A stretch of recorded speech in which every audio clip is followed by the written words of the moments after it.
Hi, this is Tony from the UNR Writing and Speaking Center. Today I want to talk about audience.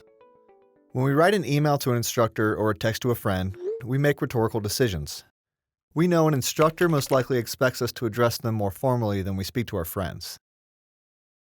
On the other hand, it may seem strange and even rude to our friends if we started addressing them the way we would an instructor. We know to adjust the way we approach these different situations based on our understanding of the audience's expectations.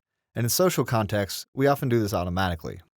When we write, however, audience awareness requires more deliberate consideration, and it can be easy to forget we are communicating with actual people. You may have already learned about audience in a core writing course, but too often, writers see their audience as passive receivers of information delivered by the writer through the text. In reality, though, meaning is not inherent to the text you create. When reading what you've written, your audience forms an idea of what you're saying in their head, based on what's on the page, along with their own knowledge, expectations, and values.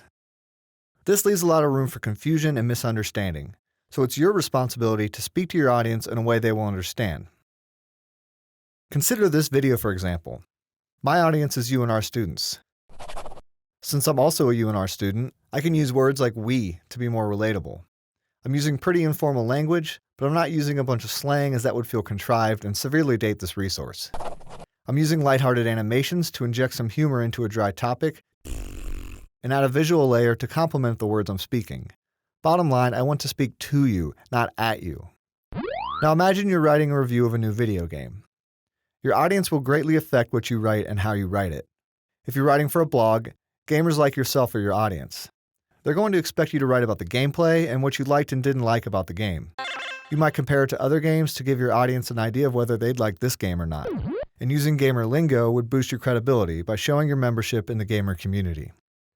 However, if you're writing for a course studying digital media, your audience will be academics and cultural critics. They'll want you to examine the game as a cultural artifact. For example, how does it treat violence? How does it portray authority figures? They'll expect you to analyze and make claims about the game and then back those up with evidence. Using gamer lingo in this situation could hurt your credibility and open the door for confusion. Thinking about your audience is one of the best ways to transfer what you learn in school to future writing situations. Like in our video game example, every audience comes with unique expectations, knowledge, and values, and these will affect what you write and how you write it. If you can understand who your audience is, not as an abstraction, but as actual people you are engaging in a conversation, you can take the time to craft your words so they'll know exactly what you're trying to say.